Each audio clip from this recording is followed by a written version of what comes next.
Good evening. কেমন আছেন আপনারা সবাই? আশা করি অনেক ভালো আছেন। আমি মোটামুটি ভালো আছি।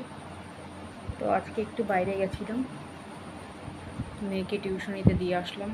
তো ভাবলাম সবাইকে একটা গান শোনাই। তো আমার একটা ফেভারিট গান, সেটাই আমি শোনাচ্ছি।